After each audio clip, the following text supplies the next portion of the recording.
मैं इस वेबिनार में आप सभी का स्वागत करता हूं। हम इस वेबिनार में आपसे नई तकनीकी के माध्यम से मिल रहे हैं। मैं अपना परिचय देता हूं। मैं additional chief secretary animal husbandry dairy fisheries रह चुका हूं। इसी तरह से आपने सरस का नाम सुना होगा। सरस ब्रांड दूध दही छाछ बिकती है। तो मैं मैनेजिंग डायरेक्टर RCDF रह चुका हूं, जो कि ये सभी चीज़ें बनाते हैं। और इसके अंडर में पूरे राजस्थान भर में 21 प्लांट्स हैं, जो कि सरस ब्रांड्स के नाम से कई चीज़ें दूध की बनी हुई चीज़ें बेचते हैं। दूध बेचते हैं, दही बेचते हैं, छाछ बेचते हैं, आइसक्रीम बेचते हैं, पनीर बेचते हैं, चीज़ बेचते हैं, तो कई चीज़ें बेचते हैं। साथ साथ मैं JNV यूनिवर्सिटी जोधपुर में पढ़ती, उसका वाइस चांसलर रह चुका हूँ। और एग्रीकल्चर अलाइड एक्टिविटीज़ से कई प्रकार के कमिटीज़ होती है, उसमें मैं मेंबर रह चुका हूँ, जिसमें भारत सरकार भी शामिल है और राजस्थान सरकार भी शामिल है। तो मैं इस वेबिनार में स्वागत करते हुए मैं आपको बताना चाहूँगा कि एग्रीकल्चर और एनिमल हस्बेंड्री में और डेयरी में तीनों आपस में जुड़े हुए हैं। आज हम बात करेंगे एनिमल हस्बेंड्री और डेयरी में क्या जॉब अपॉर्चुनिटीज़ है। राजस्थान के हिसाब से हम देखते हैं तो राजस्थान पूरे भारत में दूध के उत्पादन में दूसरे नंबर पर आता है। और हम भारत के हिसाब से सोचते हैं तो भारत पूरे विश्व में दूध के उत्पादन में कई सालों से नंबर 1 पर आता है। लेकिन हम दूसरा एस्पेक्ट देखते हैं तो हमारे यहाँ जो गायें और भैंसें दूध देती है तो उनकी उत्पादकता बहुत कम है। तो उनकी उत्पादकता बढ़ाने की आवश्यकता है। अभी भी हमारे यहाँ पे कोऑपरेटिव सेक्टर में जो दूध का संकलन होता है, कोऑपरेटिव सेक्टर के साथ साथ ऑर्गेनाइज सेक्टर, जिसमें प्राइवेट बड़े बड़े सेक्टर्स हैं, संगठित समूह हैं, वो भी आ जाते हैं। फार्मर्स प्रोड्यूसर्स ऑर्गेनाइजेशंस हैं, वो भी आ जाते हैं। कंपनीज हैं, प्राइवेट कंपनीज, वो भी आ जाती है। मल्टीनेशनल कंपनीज है, वो भी आती है। उन सब के माध्यम से जो दूध का जो संकलन है और प्रोसेसिंग है, वो अभी भी कम है। और ज़्यादातर दूध अभी भी अनऑर्गेनाइज सेक्टर में बिकता है। तो हम ये बात कर रहे हैं कि अभी भी भारत को हम अंतर्राष्ट्रीय परिप्रेक्ष्य में हम देखते हैं तो गायों और भैंसों में जो दूध देने का जो उत्पादकता है, वो चाहे कनाडा ले लें, नीदरलैंड्स ले लें, डेनमार्क ले लें, इजराइल ले लें, अमेरिका ले लें, उसके बनिस्पत यहाँ पर कम है। तो उसको बढ़ाने की आवश्यकता है। जब बढ़ाने की आवश्यकता होती है तो उसमें कई स्कोप पैदा होते हैं। एनिमल हस्बेंड्री हम बात करते हैं तो 12th के बाद कई स्टूडेंट जो है 1-2 साल का डिप्लोमा करते हैं एनिमल हस्बेंड्री में। वो सरकार में लाइव स्टॉक असिस्टेंट की जो वैकेंसी निकलती है उसमें वो एलिजिबल होते हैं और वो परीक्षा देते हैं और उसमें सफल होने पर सरकारी नौकरी मिलती है। इसी तरह से कई प्रकार के डिप्लोमा कोर्सेज चलते हैं। हाल ही में UGC ने, यूनिवर्सिटी ग्रांट्स कमीशन ने, कई यूनिवर्सिटीज़ को एनिमल हस्बेंड्री, डेयरी, फिशरीज ऐसे सेक्टर्स में कई प्रकार के प्रोफेशनल कोर्सेज BVOC की डिग्री देने के कार्यक्रम चालू किए हैं। जिसमें से जैसे मैं उदाहरण देता हूँ आपको, live stock production and management. इसमें यदि कोई स्टूडेंट 1 साल करता है 12th के बाद तो उसको डिप्लोमा मिलता है। यदि 2 साल उसको परस्यू करता है तो एडवांस डिप्लोमा मिलता है। और यदि कोई 3 साल परस्यू करता है उसको तो BVOC, bachelor in vocational education in live stock production and management में डिग्री मिलती है, जो कि दूसरी डिग्री के बराबर होती है। तो ये जो UGC ने कोर्सेज चालू किए, प्रोफेशनल कोर्सेज है, पूरे स्किल बेस्ड कोर्सेज है, जिसमें कि आपको आगे पूरी नौकरी लगने की पूरी संभावना रहती है, जिसमें कि आपको कई सेक्टर्स में जा सकते हैं आप। जैसा कि अपन डिस्कस कर रहे थे कि एनिमल हस्बेंड्री और डेयरी बहुत बड़ा एरिया है। और राजस्थान के हिसाब से हम सोचते हैं तो राजस्थान में, यदि पश्चिमी राजस्थान के हिसाब से हम सोचते हैं तो वहां पर आय का प्रमुख जरिया ही एनिमल हस्बेंड्री है। जब इतना है तो हम क्यों नहीं इसमें अपना करियर बनाएं। और जैसा कि अपन डिस्कस किया कि राजस्थान मिल्क के प्रोडक्शन में पूरे भारत में दूसरे नंबर पर आता है। लेकिन यदि मिल्क प्रोक्योरमेंट की हम बात करते हैं तो मिल्क प्रोक्योरमेंट दूसरे स्टेट्स की बनिस्पत हम बहुत कम है। खाली कोऑपरेटिव सेक्टर की बात करते हैं तो मिल्क प्रोक्योरमेंट में हम जो है दूसरे स्टेट से बहुत नीचे आ जाते हैं। आप देखिए, मैं दूसरा एग्जांपल देता हूं आपको, दिल्ली का, NCR का, नेशनल कैपिटल रीजन का। इस नेशनल कैपिटल रीजन में डेली लगभग 1 करोड़ लीटर दूध बिकता है। कितना? 1 करोड़ लीटर दूध डेली बिकता है NCR में। उसमें राजस्थान का माल कितना जाता है? राजस्थान का दूध कोई 1 लाख लीटर से भी कम जाता है पर डे। 1 लाख लीटर से भी कम जाता है। तो आप सोच सकते हैं कि राजस्थान दिल्ली के NCR के बिल्कुल पास है और अलवर भरतपुर का एरिया तो राजस्थान के एनसीआर में आता है ये हिस्सा, लेकिन उसके बावजूद भी हमारा कंट्रीब्यूशन वहाँ पर बहुत कम है। बहुत बड़ा मार्केट है। जब इतना बड़ा मार्केट है तो उसको देखते हुए जॉब अपॉर्चुनिटीज बहुत है।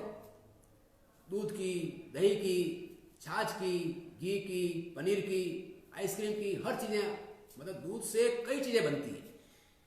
यहीं पर भारत में ही एक डेयरी कोऑपरेटिव है जो कि दूध से लगभग 80 प्रोडक्ट बनाती है। कितने? 80 प्रोडक्ट बनाती है। चॉकलेट्स भी बनती है, बिस्किट्स भी बनते हैं, चीज़ भी बनता है, पनीर भी बनता है, तरह तरह का आइसक्रीम बनता है। आपको मालूम होगा कि आइसक्रीम और डेजर्ट दोनों में फर्क होता है। 2 प्रकार के फैट्स होते हैं, एक तो एनिमल फैट होता है और एक वेजिटेबल फैट होता है। जो बाजार में कई आइसक्रीम आप खा रहे होंगे वो आइसक्रीम नहीं होती है, वो डेजर्ट होता है, क्योंकि उसमें वेजिटेबल फैट काम में रखा होता है। और जो एनिमल फैट से, जो दूध से जो आइसक्रीम बनता है वो ही आइसक्रीम होता है। लेकिन इसकी पहचान कौन कर सकता है? जो इस साइंस को पढ़ा हुआ होता है वो इसकी पहचान कर सकता है, वो इसको देख सकता है, क्योंकि दूसरा जो फैट होता है वो सस्ता होता है लेकिन स्वास्थ्य के लिए इतना लाभदायक नहीं होता है। दूसरी बात करते हैं हम, देखो हम इतना बैचलर की डिग्री होती है, BBSc and H, animal husbandry में, वेटरनरी साइंस में बैचलर की डिग्री होती है, जिसमें जो है वेटरनरी साइंस करके जो है डॉक्टर्स बनते हैं, एनिमल हस्बेंड्री में डॉक्टर बनते हैं, पशुओं के डॉक्टर बनते हैं। इसके साथ साथ कई लोग PG करते हैं। राजस्थान में लगभग 16 सब्जेक्ट हैं जिसमें कि PG होती है एनिमल BBSc करने के बाद, चाहे वो जेनेटिक्स ले लो, ब्रीडिंग ले लो, न्यूट्रिशन ले लो, एक्सटेंशन ले लो, पैथोलॉजी ले लो, माइक्रोबायोलॉजी ले लो, गायनोकोलॉजी ले लो, तो गायनी ले लो, मतलब इतने एरियाज हैं जिसकी कोई कल्पना नहीं की जा सकती। तो जैसे ग्रेजुएशन करते हैं तो आप चाहे RPSC की वैकेंसी निकलती है, चाहे UPSC की वैकेंसी निकलती है, जिसमें केवल ग्रेजुएशन मांगते हैं किसी भी सब्जेक्ट में, उसके लिए एलिजिबल हो जाते हैं आप। मेरे बेच में भी एक डॉक्टर था, वेटरनरी का डॉक्टर था, जो IAS ऑफिसर था मेरे बेच में भी। तो वेटरनरी ऑफिसर जो है IAS ऑफिसर भी बनते हैं और RS ऑफिसर भी बनते हैं। अभी हाल ही में जो 2016 का जो बेच RS का निकला था उसमें एक वेटरनरी ऑफिसर था जो RS ऑफिसर था। मैं ट्रेनिंग देने गया था वहाँ पे, तो आई इंटरेक्टेड विद देम। तो कहने का आशय क्या है, आप में इच्छा शक्ति होनी चाहिए। ये जरूरी नहीं कि आप वेटरनरी करने के बाद आप डॉक्टर ही बनो। आप में इच्छा शक्ति है तो आप जो है UPSC के माध्यम से है सिविल सर्विसेज में सक्सेस प्राप्त कर सकते हैं। इसी तरह से आप RPSC में जा सकते हैं, RS ऑफिसर बन सकते हैं। इसी तरह से आप आर्मी में जा सकते हैं, वहाँ पर भी वैकेंसी निकलती है। इसी प्रकार से आप जितने भी पब्लिक सेक्टर बैंक्स हैं वहाँ पर एग्रीकल्चर ऑफिसर्स की वैकेंसी निकलती है। उसमें एग्रीकल्चर वाले भी जाते हैं और उसमें वेटरनरी वाले भी जाते हैं, वहाँ पे आप ऑफिसर्स बन सकते हैं। इसके साथ साथ आप देखते हैं कि जितने भी इंश्योरेंस कंपनीज हैं वो जानवरों का भी इंश्योरेंस करती है। जब एनिमल्स का इंश्योरेंस करती है तो एनिमल साइंस जानने वाले की वहाँ जरूरत पड़ती है, तो वो भी भर्ती करते हैं जो वेटरनरी साइंस को पढ़े हुए होते हैं। इसके साथ साथ आप देखते हैं कि बड़ी कंपनियां हैं, चाहे वो डेयरी प्रोसेसिंग में हो या दूसरा काम करती हो। डेयरी का मतलब खाली दूध और उससे बनी कुछ चीज़ें बनाने से ही संबंध नहीं है, इसके इतने प्रोडक्ट बनते हैं आगे वैल्यू एड होकर, आप कल्पना नहीं कर सकते। छोटे बच्चों के कई प्रोडक्ट बनते हैं जो दूध को आगे कन्वर्ट करके वैल्यू एड करके कई बनाते हैं। बड़ी बड़ी मल्टीनेशनल कंपनियां बनती है, बनाती है इसको और बेच रही है मार्केट में। किसानों को जो दूध का रेट मिलता है बहुत कम मिलता है, लेकिन इसके बाद जो वैल्यू एड होती है और उसके जो प्रोडक्ट बनते हैं वो एकदम कई गुना भाव में बिकते हैं। तो उसमें भी ये सब कंपनियां भी वेटरनरी ऑफिसर्स को लेती है जो एनिमल हस्बेंड्री को जानते हैं, जो डेयरी टेक्नोलॉजी को जानते हैं। तो कहने का मतलब ये होगा कि चाहे आप डेयरी टेक्नोलॉजी में करते हैं या एनिमल हस्बेंड्री में आप जो स्टडीज करते हैं, आगे बढ़ते हैं, आप रिसर्च में जा सकते हैं। PG करने के बाद आप PhD कर सकते हैं। आप जानते हैं कि ICAR सिस्टम के अंतर्गत हर, जैसे एग्रीकल्चर में हर क्रॉप के ऊपर रिसर्च इंस्टीट्यूशन है, उसी प्रकार से हर जानवर के ऊपर रिसर्च इंस्टीट्यूशन है। वहाँ पर साइंटिस्ट की जरूरत पड़ती है। जैसे NDRI है, नेशनल डेयरी रिसर्च इंस्टीट्यूट है करनाल में, वहाँ पर कई साइंटिस्ट की जरूरत पड़ती है, वो काम करते हैं। अब राजस्थान के हिसाब से हम सोचते हैं तो राजस्थान में आप देखा होगा CSWRI है, central sheep and wool research institute है, जो अंबिका नगर मालपुरा के पास पड़ता है, टोंक जिले में, वहाँ पर इंस्टीट्यूट है। अपने बीकानेर में कैमल के ऊपर रिसर्च इंस्टीट्यूट है। ठीक है, तो इस प्रकार से जो रिसर्च इंस्टीट्यूशंस होती है वो उन साइंटिस्ट को लेती है जो एनिमल साइंस को पढ़े हुए होते हैं, तो वहाँ पर भी इनकी जरूरत पड़ती है। इसी प्रकार से आप देखते हो बॉर्डर सिक्योरिटी फोर्स है, BSF जिसको बोलते हैं ब्रीफ में, ये भी कई एनिमल्स रखती है, ऊँट रखती है, तो उनकी देखभाल करने के लिए भी आपको एनिमल हस्बेंड्री या एनिमल साइंस, वेटरनरी साइंस के जो जानकार होते हैं उनको जरूरत पड़ती है। तो कहने का मतलब ये हुआ कि एनिमल हस्बेंड्री का बहुत बड़ा एरिया है, चाहे सरकारी नौकरी ले लें चाहे गैर सरकारी नौकरी ले, प्राइवेट सेक्टर देखो आप, जितना दूध पैदा होता है प्रोसेस होता है, उसमें 3 सेक्टर्स काम करते हैं। एक तो डेयरी सेक्टर काम करता है, दूसरा प्राइवेट सेक्टर काम करता है और तीसरा अनऑर्गेनाइज सेक्टर काम करता है। ये तो तीनों सेक्टर जो है एनिमल्स के ऊपर, चाहे ब्रीड इंप्रूवमेंट हो, चाहे फीड इंप्रूवमेंट हो, चाहे प्रोसेसिंग हो, चाहे उसकी मार्केटिंग हो, चारों स्थान पर एक वेटरनरी ऑफिसर्स की जरूरत पड़ती है। हमने बात की डेयरी की, तो डेयरी में दूध इकट्ठा करना पड़ता है। छोटे छोटे फार्मर से पूरे राजस्थान पर, पूरे इंडिया पर की स्थिति बता रहा हूं मैं, तो उनको एक्सटेंशन सर्विसेज की जरूरत पड़ती है। जैसे अपन ने डिस्कस किया था कि यहाँ पर राजस्थान में भी और भारत में भी एनिमल्स की दूध देने की प्रोडक्टिविटी कम है, उसको बढ़ाने की आवश्यकता है। तो मैं क्या करता हूँ हमेशा ये कि जानवर वो पालो जो दूध ज्यादा दे, तो उसके लिए अच्छी ब्रीड होनी चाहिए, अच्छी ब्रीड होनी चाहिए, साथ में उसका न्यूट्रिशन भी अच्छा होना चाहिए, तो न्यूट्रिशन स्पेशलिस्ट चाहिए। इसके साथ साथ जब जानवर बीमार पड़ जाता है तो उसको देखभाल करने वाला भी चाहिए, डायग्नोसिस करने वाला होना चाहिए कि इसका बीमारी क्या है। जानवर के साथ एक और बहुत बड़ी बात जुड़ी रहती है, जानवर बोलता नहीं है, तो वो एक्सपर्ट चाहिए जो उसको जानवर के सिम्टम्स को देख करके पता लगा सके कि इसमें क्या बीमारी है, उस बीमारी का पता लगा के उसकी दवाई दे। हर कोई आदमी नहीं कर सकता है, स्किल की जरूरत पड़ती है, हुनर की जरूरत पड़ती है। हुनर किताबी ज्ञान से नहीं आता है। अच्छा व्यक्ति चाहिए जो उसको सिखाए। यदि अच्छा व्यक्ति सिखाता है तो व्यक्ति जल्दी सीखता है और उसकी मार्केट में वैल्यू बढ़ती है। आप देखिए कि ऐसे ऐसे ब्रीड्स हैं, आपने घोड़े के बारे में सुना होगा, घोड़ों के बारे में, हॉर्सेस। आपको आश्चर्य होगा कि एक एक घोड़ी 60-60 लाख रुपए में बिकती है, 70 लाख में बिकती है, 80 लाख रुपए में बिकती है, आपने सुना होगा। तो इतनी महंगी जब घोड़ी बिक रही है तो आप देखो उसको मेंटेनेंस करने के लिए, उसकी एआई करने के लिए, ब्रीडिंग के लिए जो आदमी आता है, वो बीमार हो जाती है तो उसको देख के लिए जो आदमी आता है वो उतना ही ज़्यादा पैसा चार्ज करता है। आप देखते हैं बड़े शहरों में शहरीकरण बढ़ रहा है, शहर में लोगों की इनकम भी बढ़ रही है, तो छोटे छोटे पेट डॉग्स भी बहुत रखते हैं, तो उनको देखभाल करने के लिए, बीमारी का पता लगाने के लिए वेटरनरी ऑफिसर्स की जरूरत पड़ती है।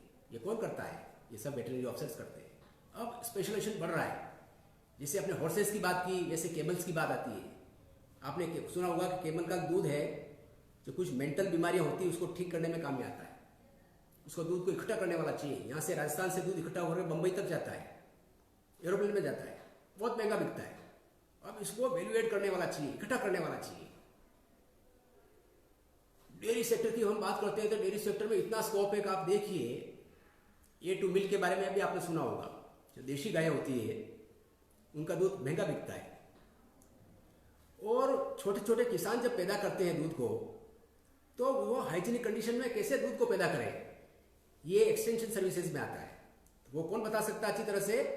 गांव वालों के पास ट्रेडिशनल नॉलेज है, वो खूब जानते हैं, महिलाएं बहुत अनुभवी हैं, लेकिन उसके साथ साथ जो नवीनतम तकनीकी बातें हैं, न्यूट्रिशन के बारे में बातें होती है। आप जानते हैं कि जानवरों में लगभग 70 से 75% लागत उसकी फीड के ऊपर जाती है, खिलाने पिलाने में जाती है, और जो बाजार में फीड मिलता है वो कई बार वो ऑप्टिमम फीड नहीं होता है। जब ऑप्टिमम फीड नहीं होता तो दूध भी ज़्यादा नहीं होगा।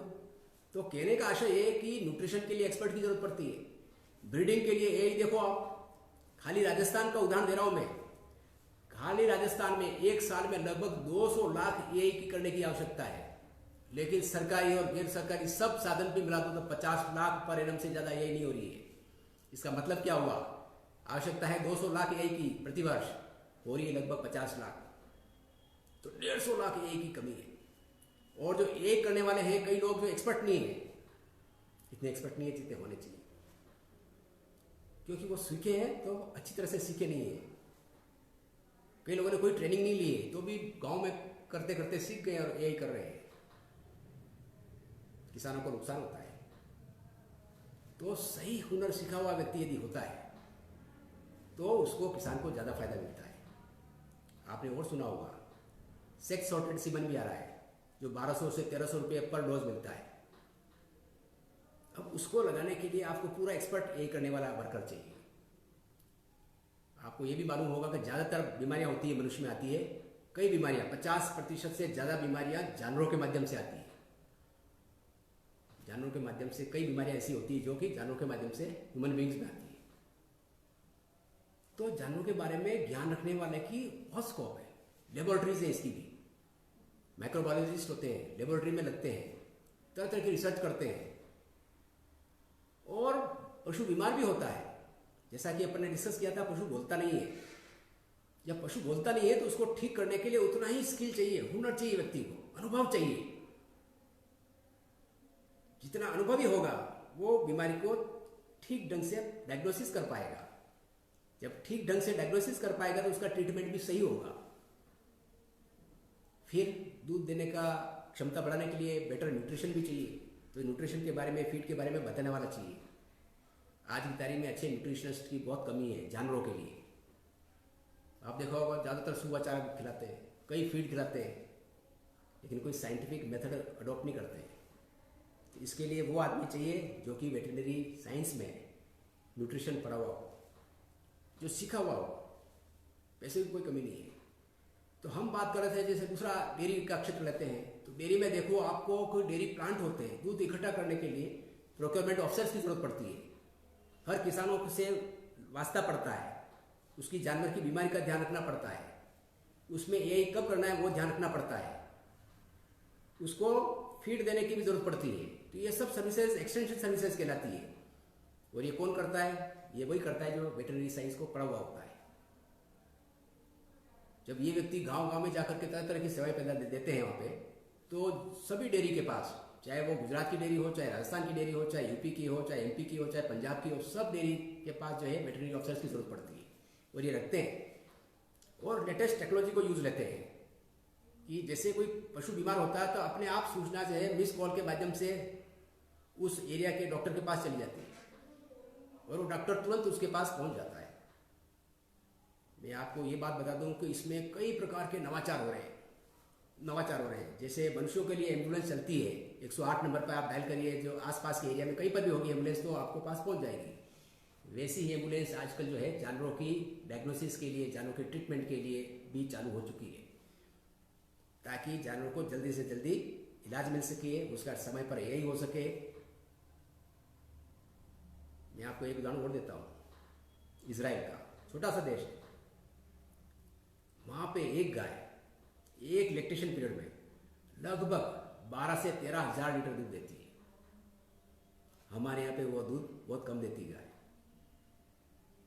इजराइल में उतना ही रेनफॉल होता है जितना कि राजस्थान में होता है, लेकिन प्रोडक्टिविटी में बहुत फर्क है। तो यहाँ किसका फर्क आता है? ब्रीड का। यदि ब्रीड अच्छी है तो आपकी प्रोडक्टिविटी बढ़ेगी। तो ब्रीडिंग करने के लिए आपको जो है अच्छे टेक्नीशियन चाहिए जो कि यही कर सकते हैं, अच्छी ब्रीड को आगे बढ़ाएं, पशुपालक को अच्छी बातें बताएं कि कैसे ब्रीड इंप्रूवमेंट किया जाए।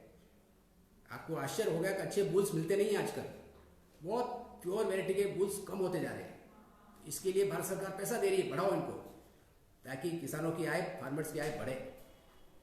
तो हम ये बात कर रहे हैं कि डेयरी एक ऐसा क्षेत्र है जिसमें दूध को संकलन करना, उसको प्रोसेस करना, कितने प्लांट है पूरे इंडिया भर में। हम राजस्थान के हिसाब से बात करते हैं तो यहाँ पे राजस्थान में 21 प्लांट है कोऑपरेटिव डेयरी के, जो दूध को इकट्ठा करते हैं, प्रोसेस करते हैं और उससे कई चीज़ें बनाते हैं और बना करके उसको बेचते हैं।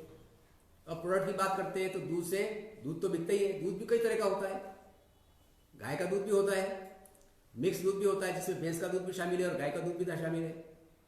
साथ साथ मैं आपको ये और बता दूं, आजकल ऐसे व्यक्ति भी हैं, ऐसी डेयरियाँ हैं, प्राइवेट डेयरियाँ हैं, जो कि प्योर देशी नस्ल की गायों का दूध इकट्ठा करते हैं, बनाते हैं और उसको कंज्यूमर्स को उपलब्ध कराते हैं, डोर डिलीवरी देते हैं। किस भाव पर? लगभग 80 रुपया पर लीटर के हिसाब से देते हैं, डोर डिलीवरी करते हैं। आपने कुछ अन्य स्टेट्स में डेयरी का भी के बारे में सुना होगा। ऐसी डेयरियाँ हैं पूरे इंडिया भर में, जो कि आपको कहीं पर भी हो, आप इंडिया में किसी भी स्थान पर हो, आपको डोर डिलीवरी 4 डिग्री टेम्परेचर पर 1 लीटर की बोतल में आपके दूध घर पे पहुंचेगी।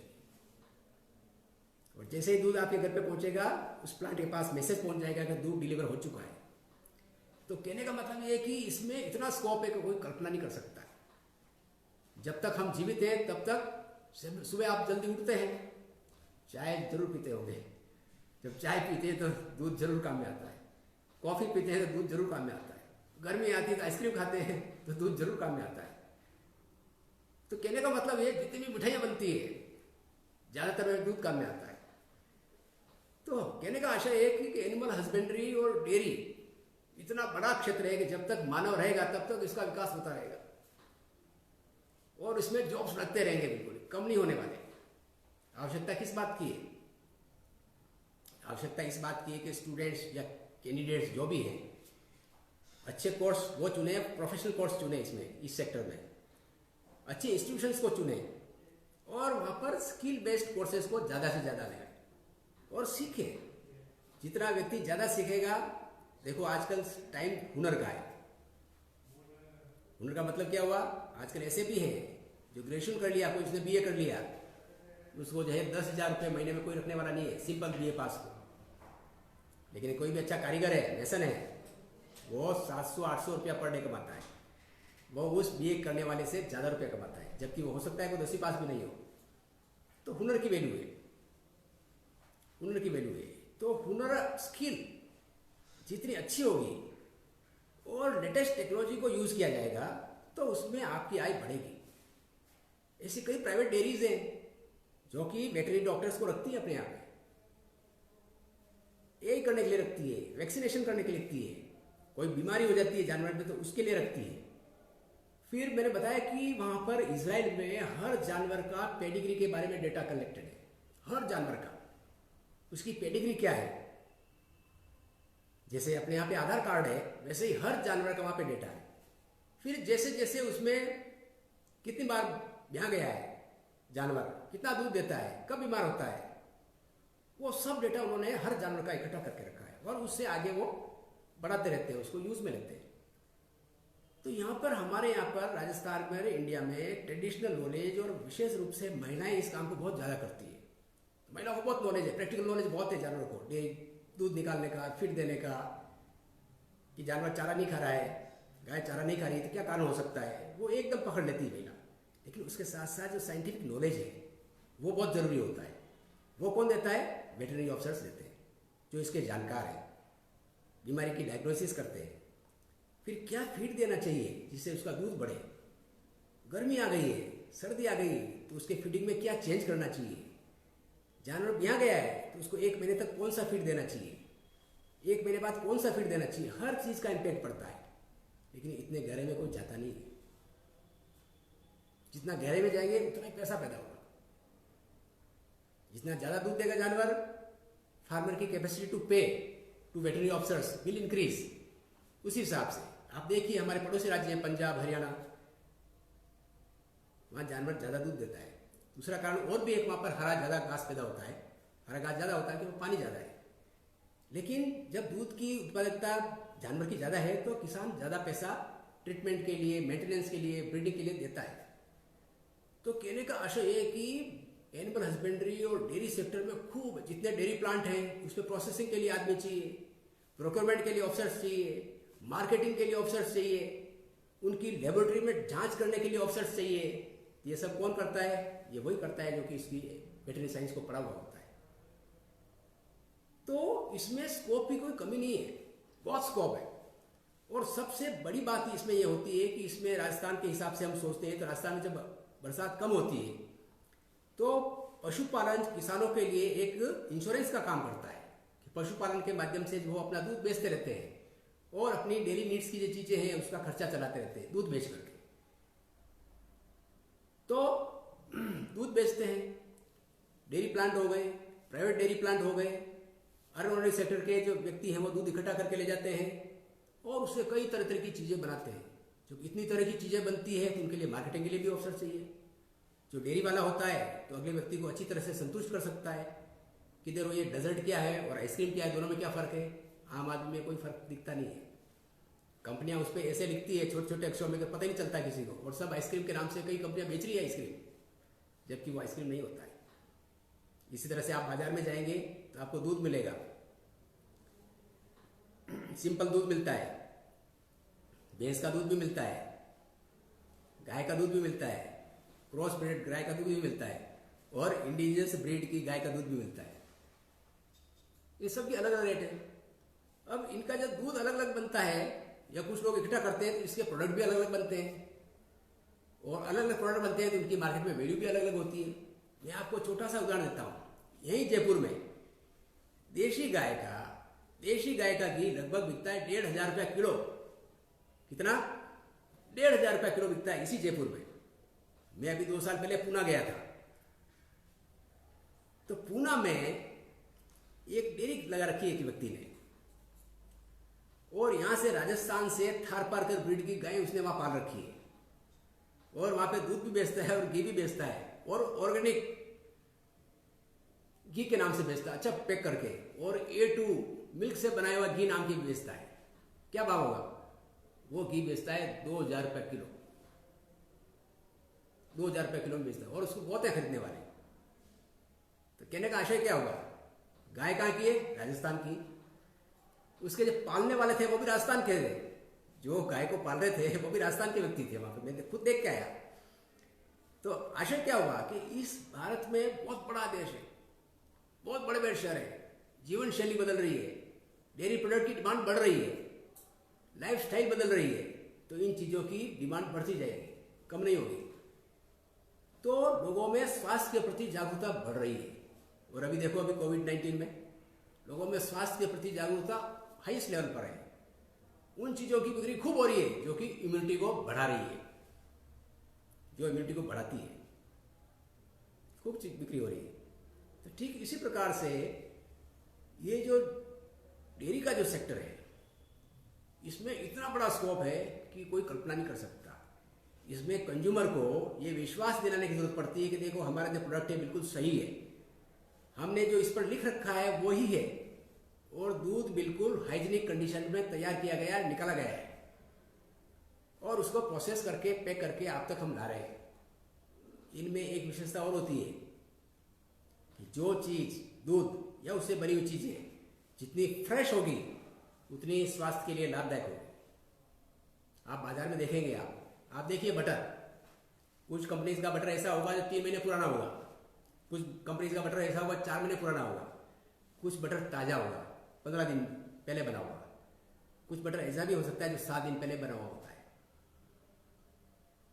दूध जब पैक्ड होता है तो उस पर लिखा आता है कि आपको कब इसको यूज में करना है। तो जो क्योंकि मनुष्य के काम के खाने की चीजें हैं, तो इसमें प्रकृति के नियम के अनुसार जो चीज दूध जितना ताजा होगा या दूध से बनी हुई चीजें जितनी ताजा होगी उतनी ही स्वास्थ्य के प्रति लाभदायक हो। चाहे एसी में रखो, चाहे कहीं पर भी रख दो, लेकिन ताजा चीज में न्यूट्रिटिव वैल्यू हमेशा ज्यादा रहेगी और उसका स्वास्थ्य पर पॉजिटिव इंपैक्ट ज्यादा आएगा। आपने सुना होगा टेट्रा पैक में भी दूध आता है, जो 6 महीने तक आपको दूध को आप काम में ले सकते हो, तो भी टेस्ट आपको वही लगेगा। टेस्ट थोड़ा बदल जाता है, लेकिन आप दूध को काम में ले सकते हो। जो बॉर्डर एरियाज पड़ते हैं, आर्मी, जब मैं RCDF था तो हम आर्मी को भी सप्लाई करते थे दूध। बॉर्डर एरिया में, चाइना बॉर्डर पर आपके दूर दूर जो आर्मी रहती है वहाँ पर जो है कठिन एरिया है, वहाँ पे बर्फबारी पड़ती है, सर्दियों में बर्फ गिरता है, वहाँ पे ट्रांसपोर्टेशन हमेशा होता नहीं है, तो वहाँ पे टेट्रा पैक डूब जाता है। जो एक बार चला जाता है तो उसको कई महीनों तक उसको काम में लेते रहते हैं, लेकिन वो दूध न्यूट्रिटिव वैल्यू के हिसाब से वो नहीं हो सकता जो कि आपका फ्रेश दूध हो, हमेशा फर्क रहेगा। तो इसकी पहचान कौन, काउंसलिंग अच्छी तरह से कौन बता सकता है? जो कि वेटरनरी साइंस में जानकारी रखता हो, डेयरी साइंस में पढ़ा हुआ हो। और जैसा कि अपन ने डिस्कस किया था कि ह्यूमन बीइंग्स ह्यूमन हेल्थ के बारे में ज्यादा से ज्यादा कॉन्शियस होते जा रहे हैं, और खाने पीने की चीजों पर जो व्यय होता है उसका इनकम के हिसाब से उसका परसेंटेज कम होता जाता है। जैसे जैसे इनकम बढ़ती है वैसे वैसे डेयरी प्रोडक्ट की डिमांड बढ़ती जाती है, और जो मोटे अनाज है या अनाज है उस पर खर्चा कम होता जाता है। ये बेसिक प्रिंसिपल है। तो डेयरी प्रोडक्ट्स की डिमांड हमेशा बढ़ेगी, कम नहीं होगी, हमेशा बढ़ेगी। जब डिमांड बढ़ेगी तो डेयरी साइंस की, वेटरनरी साइंस ऑफिसर्स की, वेटरनरी डॉक्टर्स की डिमांड हमेशा ही बढ़ेगी। बड़े बड़े प्लांट की जरूरत है, प्रोसेसिंग करने की जरूरत है, उनको कंज्यूमर्स तक पहुंचाने की जरूरत है, और तरह तरह के आइटम्स बनाने की जरूरत है। तरह तरह का आइटम्स बनाने की जरूरत है। आप देखो बच्चों के कई प्रोडक्ट बनते हैं। दूध में दो चीज़ें मुख्य होती है, एक फैट होता है, दूसरा SNF होता है, सॉलिड नॉट फैट। फैट के बारे में आप सुना होगा, फैट होता है भैंस के दूध में फैट ज़्यादा होता है, गाय के दूध में फैट थोड़ा कम होता है। और सॉलिड नॉट फैट आपका गाय के दूध में भी मिलेगा और भैंस के दूध में भी मिलेगा। आपने मिल्क पाउडर देखा होगा, वो SNF से बनता है। घी होता है, उसमें फैट होता है। घी भी बहुत पुराना होता जाता है, तो उसमें कई ऐसे नेगेटिव पॉइंट्स डेवलप होते जाते हैं जो पुराना घी कभी काम में नहीं लेना चाहिए। फ्रेश घी खाओ। तो कहने का आशय हमारा ये है कि एनिमल हस्बेंड्री और डेयरी में इतना स्कोप है कि उसकी कोई कल्पना नहीं कर सकता। चाहे रिसर्च इंस्टीट्यूशंस के हिसाब से लो, चाहे टीचिंग में ले लो, चाहे रिसर्च अपने रिसर्च में ले लो, चाहे लेबोरेटरीज में ले लो। फिर आप देखते हो कि जैसे मनुष्य के लिए ट्रीटमेंट के लिए दवा बनाने की कंपनियां हैं, वैसे ही जानवरों के लिए बीमार होने पर तरह तरह की दवाइयाँ बनाती है। जब जानवरों को ठीक करने के लिए दवाइयाँ बनाती है तो उसको भी बेचने के लिए, मार्केटिंग करने के लिए VR होते हैं। जैसे मनुष्यों के लिए दवाइयों के लिए MR होते हैं, वैसे यहाँ पे वेटरनरी रिप्रेजेंटेटिव्स होते हैं जो दवाइयों को बेचने के लिए काउंसलिंग करते हैं, VR होते हैं। खूब दवाइयाँ बिकती है और उनको VR जो है जगह जगह घूमते रहते हैं, बताते रहते हैं, काउंसलिंग करते रहते हैं और ये चलता रहेगा। बिल्कुल बीमारी तो बढ़ती रहेगी, बीमारियाँ कभी कम नहीं होगी, बढ़ती रहेगी। क्यों? कि प्रकृति में बायोडाइवर्सिटी कम हो रही है। क्लाइमेट चेंज टेम्परेचर बढ़ रहा है, ये प्रकृति में इम्बैलेंस हो रहा है। जब इम्बैलेंस होगा तो बीमारियाँ बढ़ेगी, मनुष्य में भी बढ़ेगी और जानवरों में भी बढ़ेगी। हकीकत है, सब साइंटिस्ट बोल रहे हैं। और ये पेंडेमिक 19 जो है, कोविड-19, ये एक रूप है उसका।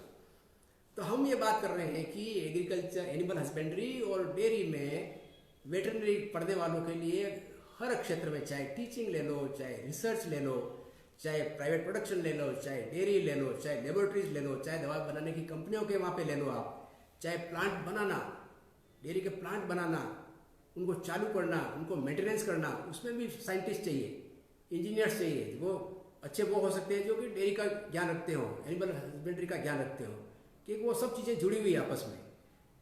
तो इसमें बहुत बड़ा क्षेत्र है जिसमें कि व्यक्ति स्किल जॉब प्राप्त करके, स्किल्स सीख करके अपने करियर को आगे बढ़ा सकता है। फिर ह्यूमन रिसोर्सेज के बारे में सबसे बड़ी जो बात होती है, जो दूसरे में नहीं होती, वो ये होती है कि ह्यूमन रिसोर्स जैसे जैसे आगे बढ़ता है, एज प्राप्त करता है, वैसे वैसे उसकी अनुभव बढ़ता है, उसकी स्किल बढ़ती है, उसकी नॉलेज में रिफाइनमेंट आता है, उससे उसकी वैल्यू बढ़ती है, मार्केट में वैल्यू बढ़ती है, उसकी कमाई करने की क्षमता बढ़ती है। यदि आप सही डायरेक्शन में चलते हैं तो आपकी बढ़ती रहेगी। Your capacity to earn income will keep on increasing, it will not increase. वो तब संभव है जबकि आप अपनी सोच को उस प्रकार से बनाएं। तो मैं हमेशा क्या करता हूं, व्यक्ति बनता है अपनी सोच से बनता है। कैसे बनता है? व्यक्ति अपनी सोच से बनता है। यदि आपकी सोच ऊंची है और सही डायरेक्शन लेकर के आप कर्म करते हैं और सही डायरेक्शन में यदि आप काम करते हैं तो आप आगे बढ़ते रहेंगे। जॉब्स की कोई कमी नहीं होती है। जॉब्स की कमी उनके लिए है जिनके पास स्किल सेट कम है या जिनके पास सही विचार नहीं है, और उसको विचार है तो उसको कर्म नहीं कर रहे। कहते हैं आलस्य ही मनुष्याणाम शरीरस्थो महान रिपु। आलस्य मनुष्य का बहुत बड़ा शत्रु है। मैं भी बहुत आलसी हूँ, बहुत आलस्य करता हूँ। जब आप स्किल सीखते हैं, नई नई चीजें सीखते हैं, तो आलस्य मत करिए, सीखिए। अब कंसेप्ट पुराना वाला बदल गया है, अब लाइफ लॉन्ग लर्निंग का कंसेप्ट आ गया है। अब जब तक आप काम करते रहेंगे सीखना पड़ेगा, क्योंकि तकनीकी जिस गति से बदल रही है, पहले बहुत साल लगते थे तब तकनीकी ज़्यादा बदलती थी, अब बहुत शीघ्र बदल रही है। जैसे वर्तमान में देखो, साइंटिस्ट ने कितने वर्ल्ड ओवर काम किया है और अल्प समय में इसकी वैक्सीन ले आए, और वही वैक्सीन आज कई देशों में चालू हो गई है, और खुशी है कि भारत में भी लगना चालू हो गई आज से। तो हम आज इस सुखद समाचार से भी अपनी बात को समाप्त करते हैं कि इस कोविड-19 पैंडेमिक में सभी प्रकार की प्रिकॉशंस लेते हुए हम आगे बढ़े, और वैक्सीन आ गया है, वैक्सीन लगना चालू हो गया है, तो और भी आत्मविश्वास लोगों का बढ़ेगा। और जैसा कि अपने डिस्कस किया है कि यदि आपके पास विचार सही है, सही आपने लक्ष्य निर्धारित कर रखा है और आपने दृढ़ इच्छा शक्ति है, तो निश्चित रूप से आपके आगे बढ़ने के लिए जॉब्स बहुत है, जॉब्स की कोई कमी नहीं है, कोई कमी नहीं है। वह इस बात पर निर्भर करता है कि आप में आपका लक्ष्य क्या है और आप उस लक्ष्य को प्राप्त करने के लिए कैसे काम करते हैं, और वो जो काम करते हैं वो सही डायरेक्शन में है या नहीं है। यदि आप सही डायरेक्शन में लक्ष्य निर्धारित करके काम कर रहे हैं और अपनी दृढ़ इच्छा शक्ति कर रहे हैं, दृढ़ इच्छा शक्ति से काम कर रहे हैं, तो निश्चित रूप से आपकी इम्प्लॉयबिलिटी बढ़ेगी, जॉब अपॉर्चुनिटीज आपकी बढ़ती जाएगी, बढ़ती जाएगी, बढ़ती जाएगी। Thank you.